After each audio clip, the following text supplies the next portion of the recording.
Ada masa dalam hidup ketika kamu sudah memberikan segalanya, kebaikanmu, perhatianmu, waktumu, bahkan hatimu. Kamu hadir ketika mereka membutuhkan seseorang untuk mendengar, seseorang untuk memahami, seseorang untuk sekadar menemani dalam hening. Kamu selalu ada. Bahkan ketika mereka tidak pernah benar-benar bertanya apakah kamu baik-baik saja. Tetapi manusia seringkali menganggap yang hadir setiap hari adalah sesuatu yang pasti, sesuatu yang tidak akan pergi, sesuatu yang akan tetap menunggu, tetap bertahan, tetap berharap, sampai akhirnya kamu lelah, sampai akhirnya kamu sadar bahwa kamu tidak bisa terus mengejar seseorang yang bahkan tidak menoleh sedikit pun ke arahmu. Sampai akhirnya kamu berhenti mencari, berhenti menghubungi, berhenti mengusahakan apa yang tidak pernah dihargai sejak awal. Dan di titik itulah tepat ketika langkahmu mulai menjauh, mereka mulai merasakannya. Keheninganmu yang dulu mereka anggap biasa, tiba-tiba terasa mengganggu. Ketidakhadiranmu yang dulu mereka kira tidak penting, tiba-tiba terasa begitu besar.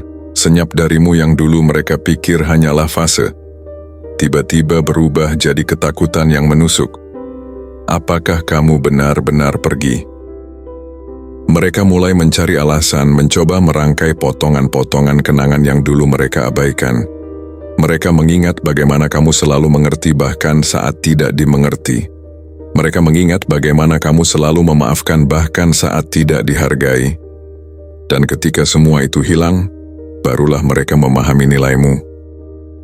Dan perlahan penyesalan itu tumbuh, diam-diam, tanpa suara. Menekan hati mereka seperti bayangan yang tidak bisa mereka hindari. Mereka mulai merindukanmu. Mereka mulai mencari kehadiranmu yang dulu mereka remehkan. Mereka mulai menoleh ke belakang, berharap kamu masih berdiri di tempat yang sama. Tetapi hidup tidak selalu berjalan mundur. Ketika seseorang berhenti mengusahakan, itu bukan hanya tentang kelelahan, itu tentang kesadaran. Kesadaran bahwa harga diri tidak boleh dinegosiasikan demi seseorang yang bahkan tidak peduli. Video ini adalah perjalanan tentang keberanian untuk berhenti, tentang kekuatan diam, tentang bagaimana penyesalan lahir dari ketidakmampuan mereka untuk melihat nilai dirimu saat kamu masih ada. Tentang bagaimana waktu akhirnya memberi pelajaran yang tidak pernah bisa diajarkan oleh kata-kata. Jika kamu pernah merasa tidak dihargai, jika kamu pernah merasa selalu menjadi orang yang mengusahakan tanpa pernah diusahakan kembali, jika kamu pernah diam dan dari diam itu seseorang akhirnya menyadari segalanya, maka video ini adalah untukmu. Ini bukan sekadar kisah. Ini adalah pengingat bahwa kamu layak diperjuangkan, bahwa kamu berharga bahkan setelah kamu berhenti mengejar, bahwa terkadang Tuhan mengizinkanmu pergi, agar kamu melihat siapa yang benar-benar kehilanganmu. Selamat menikmati video ini dengan hati yang tenang, dan biarkan setiap kalimatnya menyentuh bagian dirimu yang selama ini kamu diamkan. Bagian 1. Keberangkatan. Pada hari dia pergi, dia tidak melihat patah hati yang menyertainya. Sebaliknya dia melihat lautan kemungkinan yang terbentang di depannya, lembaran baru yang siap ditulis, kehidupan baru yang menunggu untuk dijalani, dan kesempatan untuk akhirnya merasakan hidup dengan sepenuh hati. Dia tidak sedang melarikan diri darimu, tidak sepenuhnya. Dia lari dari versi dirinya yang sudah tak dikenali lagi, sosok yang merasa bosan, tak terlihat, dan terjebak dalam rutinitas yang monoton. Dalam benaknya, dia meyakinkan dirinya sendiri bahwa pergi adalah langkah yang tepat, sebuah keputusan yang akan memperbaiki semua hal yang terasa salah. Malam pertamanya sendirian di apartemen barunya terasa begitu kuat dan mendalam. Dia berdiri di tengah ruangan yang masih dikelilingi oleh kotak-kotak yang belum dibongkar, merasakan keheningan yang menyelimuti, dan berpikir, inilah kebebasan yang selama ini aku cari. Tanpa kebisingan, tanpa ekspektasi dari orang lain, hanya ada ruang untuk diriku sendiri. Dia menuangkan segelas anggur, menyalakan lagu favoritnya yang mengalun lembut di latar belakang, dan merasakan aliran kendali yang baru. Dia merasa bahwa inilah yang dinamakan kebahagiaan sejati, sebuah kedamaian tanpa kompromi yang dia impikan selama ini. Teman-temannya yang melihat perubahan dalam dirinya menyemangatinya dengan kata-kata yang penuh dukungan. Kamu tampak luar biasa, kamu terlihat lebih bahagia sekarang. Ini adalah langkah yang benar, ucap mereka dengan penuh keyakinan. Setiap kata itu menjadi sebuah cerita yang perlu ia percayai, sebuah narasi yang menguatkan tekadnya untuk terus melangkah. Dia meyakini bahwa rasa sakit yang dialaminya selama ini sepadan dengan kebebasan yang dia rasakan. Namun, di balik permukaan yang tampak cerah itu, ada keyakinan yang sulit untuk dia beri nama. Sebuah rasa sakit yang samar, seperti nada-nada yang terjebak dalam melodi yang terlalu lama ditahan. Dia mulai menyadari bahwa kebebasan bukan hanya tentang apa yang Anda peroleh, tetapi juga tentang apa yang Anda hilangkan. Ritual-ritual kecil yang selama ini membuat hidup terasa akrab dan nyaman mulai hilang, satu persatu. Kopi pagi yang biasanya ia buat dengan penuh cinta, lelucon yang dibagikan di meja makan, suara langkah kakinya yang bergetar di lorong rumah. Semuanya menghilang dalam sekejap. Dia berusaha meyakinkan dirinya bahwa dia tidak merindukanmu, bahwa yang dirindukan hanyalah rutinitas yang telah menjadi bagian dari hidupnya. Namun kenyataannya jauh lebih sederhana dan menyakitkan. Dia merindukan untuk dikenal, untuk diingat, dan untuk dicintai. Meski begitu, dia terus melangkah maju. Dia mengisi setiap momen dengan gerakan yang dinamis, mengenakan pakaian baru yang penuh warna, menjajal hobi-hobi baru, dan bertemu dengan orang-orang baru. Setiap rencana yang dia buat menjadi pengalih perhatian dari ketenangan yang mengancam, karena ketenangan berarti berpikir, dan berpikir berarti meragukan segala hal yang telah dia putuskan. Jadi dia menenggelamkan suara keraguan itu dengan kesibukan yang tiada henti. Ia mulai mengunggah foto-foto di media sosial yang menunjukkan proses kelahiran kembali dirinya, namun di balik setiap keterangan foto tersimpan permohonan kecil untuk validasi dari dunia luar. Dia tersenyum lebih lebar, tertawa lebih keras, dan berusaha lebih keras lagi. Karena jika dia bisa meyakinkan dunia bahwa dia baik-baik saja, mungkin, hanya mungkin, dia juga akan mampu mempercayai dirinya sendiri. Dia tidak menyadari bahwa setiap awal baru terasa cerah dan penuh harapan, hanya karena belum diuji oleh kebenaran yang seringkali menyakitkan. Dan kebenaran pada akhirnya selalu datang, bukan dengan kebisingan yang mencolok, melainkan dengan keheningan yang menakutkan. Tipe keheningan yang mulai berbisik di tengah malam, menanyakan pertanyaan-pertanyaan yang belum siap untuk ia jawab, seperti, bagaimana jika saya membuat kesalahan? Hakiman kedua, perayaan. Selama beberapa bulan pertama setelah perubahannya, dia merasa seolah-olah tidak terhentikan, seolah-olah akhirnya dia berhasil lepas dari gravitasi yang selama ini menahannya. Setiap pagi terasa tenang dan damai, dan pilihan-pilihan yang diambilnya sepenuhnya berada di tangannya sendiri. Dia mulai mendekorasi ulang ruang hidupnya, mengganti lemari pakaiannya dengan pilihan-pilihan yang lebih berani, dan mulai mengatakan ya pada setiap undangan yang datang kepadanya. Teman-temannya berperan penting dalam menjaga energi positifnya tetap menyala. Makan siang yang ceria, malam yang dipenuhi dengan gelas-gelas anggur, dan sorak-sorai tiada henti untuk merayakan awal yang baru dalam hidupnya. Mereka menyebutnya pemberani dan berani mengambil risiko. Mereka mengatakan padanya bahwa dia bersinar dengan cara yang belum pernah terlihat sebelumnya. Setiap pujian yang diterimanya membuatnya terus berlari, menghindar dari satu pikiran yang selama ini ia tolak untuk hadapi. Mungkin, hanya mungkin, dia tidak perlu diselamatkan. Namun di dalam hatinya, dia sangat membutuhkan validasi dari orang-orang di sekelilingnya. Sensasi mendapatkan perhatian, sensasi diinginkan kembali, menjadi penguat semangatnya. Ponselnya tak henti-hentinya menyala dengan pesan-pesan dari orang asing yang memujinya, menyebutnya cantik, percaya diri, dan misterius. Setiap notifikasi yang muncul menghantamnya seperti sentakan kecil bukti bahwa dia telah membuat pilihan yang tepat.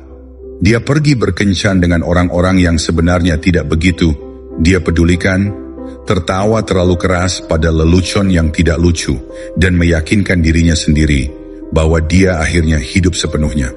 Namun dia mulai menyadari bahwa ini semua bukanlah kehidupan yang sesungguhnya, melainkan sebuah pertunjukan yang dia gelar untuk menutupi ketidakpuasan yang mendalam. Sebab di balik permukaan yang ceria, di balik riasan wajahnya, kepercayaan diri yang ditampilkan, dan unggahan media sosial yang terlihat sempurna, ada kelelahan yang mengintai. Tekanan untuk selalu terlihat bahagia terasa sangat berat di pundaknya. Tepuk tangan dan pujian yang ia terima dari orang lain terasa hampa dan tidak berarti ketika malam tiba dan dia harus menutup pintu di belakangnya. Kembali ke kesunyian yang menyelimuti. Dia mulai menyibukkan diri dengan berbagai kegiatan untuk menghindari keheningan itu. Pilates, membaca buku-buku pengembangan diri, menggunakan aplikasi meditasi, atau apapun yang bisa mengisi ruang kosong dalam hidupnya yang dulunya penuh dengan koneksi. Namun meski semua itu mengisi waktu dan membuatnya sibuk, masih ada gema samar yang tidak bisa dia hindari. Dia tidak bisa menghapus namamu, kehadiranmu, dan perasaan memiliki sesuatu yang tidak sempurna, namun sangat nyata dalam hidupnya. Meskipun demikian, dia tetap menolak untuk mengakuinya. Belum saatnya, karena mengakui perasaannya berarti menerima bahwa kebahagiaan yang dia tunjukkan kepada dunia sebenarnya bukanlah kebahagiaan yang sejati. Itu hanyalah pelarian dari kenyataan yang harus dihadapi. Dan jauh di lubuk hatinya, dia tahu dorongan untuk terus berlari dari kenyataan itu tidak akan bertahan lama. Ada batasan seberapa lama seseorang dapat berlari lebih cepat dari bayangannya sendiri. Senyumnya yang dulu tulus kini mulai terasa dipaksakan. Suara tawanya yang ceria berhenti sejenak, seolah-olah dunia di sekelilingnya mulai memudar. Dan segera kebebasan yang dulunya terasa seperti kekuatan kini mulai terasa seperti beban yang berat. Perayaan yang seharusnya menjadi momen kebahagiaan tidak berakhir dengan kembang api yang megah. Sebaliknya, ia menghilang pelan-pelan seperti melodi yang dimainkan lama setelah pesta usai. Ketika semua orang sudah pulang dan dia ditinggalkan sendirian. Bagian ketiga, retakan. Retakan itu tidak datang sebagai badai. Ia tidak muncul dengan suara keras, tidak dengan pertengkaran besar atau kata-kata terakhir yang mengguncang. Retakan itu datang dengan diam, seperti embun di jendela pada pagi yang tak disadari. Ia datang perlahan, melalui hal-hal kecil yang tampak sepele. Senyuman yang tak sampai ke mata, percakapan yang berakhir lebih cepat dari biasanya, dan tawa yang terdengar seperti gema dari ruangan kosong. Awalnya ia tidak memperdulikannya. Ia mengira itu hanya kelelahan, atau mungkin fase yang akan berlalu. Tapi retakan, sebagaimana adanya, tidak pernah berhenti ketika kau berpura-pura tak melihatnya. Ia hanya menunggu, tumbuh dalam keheningan.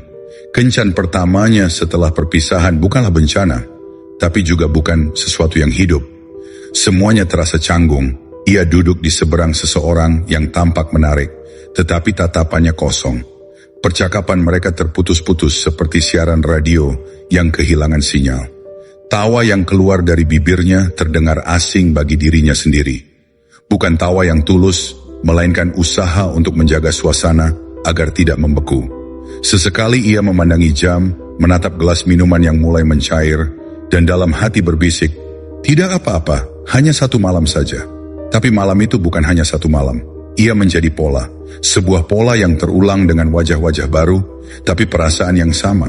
Setiap pria yang ia temui berbicara terlalu banyak tentang dirinya sendiri, atau terlalu sedikit hingga ia merasa sedang berbicara dengan bayangan. Mereka memberinya pujian yang terdengar manis tapi hampa. Tidak satu pun dari mereka benar-benar melihatnya. Bukan yang dibalik riasan, bukan yang dibalik senyuman yang sudah dilatih agar terlihat baik-baik saja. Mereka tidak tahu hal-hal kecil tentang dirinya, hal-hal yang dulu membuatnya merasa hidup. Cara ia mengaduk kopi 3 kali ke arah kanan sebelum minum, kebiasaannya menggulung ujung selimut saat gugup, atau caranya berhenti sejenak di tengah kalimat ketika berpikir keras. Dulu ada seseorang yang memperhatikan itu, seseorang yang tahu tanpa perlu dijelaskan. Sekarang, semuanya terasa seperti sandiwara. Ia pikir yang ia butuhkan adalah kebebasan, udara baru, energi baru, petualangan tanpa beban. Tapi semakin jauh ia berjalan, semakin ia merindukan sesuatu yang dulu ia sebut membosankan. Ia merindukan rutinitas yang dulu membuatnya merasa aman. Ia merindukan seseorang yang tidak membuatnya harus selalu tampil sempurna untuk dicintai. Ia merindukan keakraban yang sederhana, Hal-hal kecil yang dulu tidak ia sadari nilainya. Kini, ketika ia melihat bayangannya di cermin, ia masih terlihat menarik, bahkan mungkin lebih cantik dari sebelumnya. Tapi di balik semua itu, ada sesuatu yang berubah. Matanya. Pandangan yang dulu berisi kehidupan, kini memantulkan kelelahan yang tak bisa ia sembunyikan. Kepercayaan diri yang dulu ia bangun dengan susah payah mulai retak, persis seperti hatinya. Ia belajar tersenyum tanpa merasakan apapun. Ia pergi ke pesta, tertawa dengan teman-temannya, tetapi dalam setiap tawa itu ada kehampaan. Teman-teman yang dulu menjadi tali penyelamatnya, satu persatu mulai menjauh. Bukan karena kejam, tapi karena kehidupan mereka berjalan terus. Mereka sibuk dengan pasangan, anak-anak, pekerjaan, sementara ia yang dulu yakin sedang memulai kembali, justru perlahan merasa tertinggal. Aku hanya sibuk, katanya pada dirinya sendiri. Tapi dalam diam, ia tahu kebenarannya. Ia sedang menjauh, bukan hanya dari orang lain, tapi dari dirinya sendiri. Malam-malam menjadi lebih panjang. Ia menggulir media sosial tanpa arah, melihat wajah-wajah bahagia, pasangan yang berpos di bawah lampu kota, keluarga kecil yang tertawa di ruang tamu mereka. Dan untuk pertama kalinya, ia merasakan sesuatu yang dulu ia anggap tidak mungkin. Iri pada stabilitas, iri pada kehangatan, iri pada seseorang yang tahu di mana tempatnya pulang. Suatu malam, di antara semua wajah asing itu, ia menemukan satu wajah yang dulu sangat familiar. Wajahmu. Dalam foto itu kamu tampak tenang, damai dan lebih hidup dari sebelumnya. Tidak ada kemarahan, tidak ada luka yang dulu menahanmu, hanya ketenangan. Dan entah kenapa itu menyesakkannya. Bukan karena kamu tampak bahagia, tapi karena ia baru menyadari bahwa mungkin selama ini kamu bukan sumber ketidakbahagiaannya. Mungkin justru kamu adalah satu-satunya tempat di mana ia pernah benar-benar diterima. Cerita yang selama ini ia ulang di kepalanya mulai runtuh. Cerita tentang bagaimana kamu mengekangnya, tentang bagaimana dia harus bebas. Satu demi satu, bagian dari cerita itu mulai runtuh di hadapan kenyataan. Ia mulai mengingat hal-hal kecil, hal-hal yang dulu ia buang dengan mudah. Suaramu saat memanggil namanya dengan lembut. Caramu memperhatikan saat ia terlalu diam. Bagaimana kamu tahu saat dia lelah, bahkan sebelum dia sendiri menyadarinya. Bagaimana kamu membuat kehidupan biasa terasa bermakna hanya dengan kehadiranmu. Dulu, ia menyebut kenyamanan itu rasa bosan. Ia menganggap keheninganmu tanda kurangnya gairah, padahal itu adalah bentuk kedamaian yang sejati. Sekarang, ketika keheningan yang sama datang tanpa kehadiranmu, ia baru mengerti bahwa ada perbedaan besar antara tenang dan kosong. Tenang adalah ketika kamu ada, kosong adalah ketika kamu hilang. Retakan di dalam dirinya menyebar, pelan tapi pasti. Ia belum siap mengakuinya, belum siap menghadapi kenyataan bahwa ia salah menilai. Tapi kebohongan yang dulu ia jadikan pelindung mulai melemah. Malam demi malam, ia mendengar bisikan yang semakin keras. Suara yang dulu ia abaikan, suara yang sekarang menjadi satu-satunya kebenaran yang tersisa. Kamu bukan kandang, bisik suara itu. Kamu rumah. Dan di sanalah ia akhirnya mengerti bahwa kebebasan yang ia kejar bukanlah kebebasan sejati, melainkan pelarian. Bahwa yang ia tinggalkan bukan belenggu, melainkan tempat di mana ia pernah menjadi dirinya yang paling utuh. Bagian keempat, perbandingan. Semuanya dimulai dengan hal-hal kecil, kenangan yang tidak pernah ia rencanakan untuk disimpan, tapi juga tidak benar-benar bisa dibuang. Sebuah aroma parfum yang samar melewati seseorang di jalan yang mengenakan wangi yang sama seperti kamu dulu. Sebuah lagu di radio yang tanpa peringatan menyeretnya kembali ke ruang tamu kecil, tempat kalian dulu tertawa tanpa alasan. Sebuah frasa yang diucapkan orang asing, nada suaranya begitu mirip, cukup untuk membuat dadanya sesak. Ia mengerjap cepat, menepisnya, dan berkata pada dirinya sendiri, itu cuma nostalgia. Tapi setiap kali ia mencoba meyakinkan dirinya, gema itu semakin keras. Nostalgia berubah menjadi bisikan yang menyelinap di sela pikirannya. Bukan karena ia ingin mengenang, tapi karena kenangan itu menolak dilupakan. Malam itu ia duduk di seberang seorang pria yang di atas kertas tampak sempurna. Pekerjaan bagus, pendidikan tinggi, sopan, lucu dengan cara yang tepat. Ia berbicara dengan tenang, mendengarkan dengan sopan, sesekali tersenyum. Semua tanda-tanda bahwa ini seharusnya berhasil ada di sana. Namun di tengah percakapan yang tampak normal itu, pikirannya melayang, membandingkan tanpa sadar. Ia memperhatikan cara pria itu tertawa, dan yang muncul di pikirannya adalah bagaimana tawamu terdengar lebih hangat, lebih spontan. Ia memperhatikan tatapan pria itu, dan mendapati bahwa matanya tidak melunak dengan cara yang sama seperti ketika kamu memperhatikannya. Pria itu bicara banyak hal, tapi tidak satu pun kata yang menembus seperti cara kamu berbicara dengan tenang, tapi dalam. Ia mencoba fokus, ia mencoba memberi kesempatan. Tapi setiap kali pria itu bicara, ada semacam jarak yang tak bisa dijelaskan. Karena di setiap jeda percakapan, ada ruang yang terisi oleh bayanganmu. Ia mendengarkan suara orang baru, tapi telinganya mencari gema dari masa lalu. Ia menatap wajah yang asing, tapi pikirannya mencari sesuatu yang familiar. Dalam diam, ia mulai menyadari sesuatu yang menakutkan, bahwa setiap lelaki yang ia temui tidak sedang bersaing dengan pria lain, tetapi dengan ingatanmu. Yang genit terasa terlalu dangkal, yang terlalu serius terasa dingin dan kaku. Yang berusaha lucu justru membuatnya tersadar betapa alami tawa kalian dulu. Tak peduli seberapa berbedanya mereka, semuanya memiliki satu kesamaan yang tak bisa ia abaikan. Mereka bukan kamu. Dan kalimat itu, seburuk apapun kedengarannya, terus terngiang di dalam dirinya seperti mantra yang tak bisa ia hapus. Di depan teman-temannya, ia tetap memerankan peran yang sama. Gadis yang sudah move on, yang sedang menikmati hidupnya. Ia tertawa saat mereka bercanda tentang masa lalu, berkata ringan, "Aku sudah selesai dengan itu." Tapi setiap kali namamu disebut, ada jeda halus dalam senyumnya. Sepersekian detik yang terlalu lama untuk disebut kebetulan. Dadanya terasa sesak, tapi ia menelannya, berpura-pura kuat. Yang teman-temannya tidak tahu adalah bahwa di malam-malam sepi ia masih menelusuri profilmu dengan dalih penasaran, dengan alasan cuman ingin tahu bagaimana kabarnya.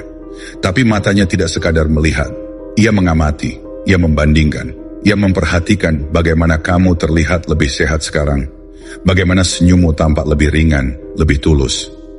Dan di dalam hatinya sesuatu bergetar, sesuatu antara kekaguman dan rasa sakit. Ia tidak suka mengakuinya, bahkan pada dirinya sendiri, tapi bagian dari dirinya berharap kamu akan tersesat tanpanya.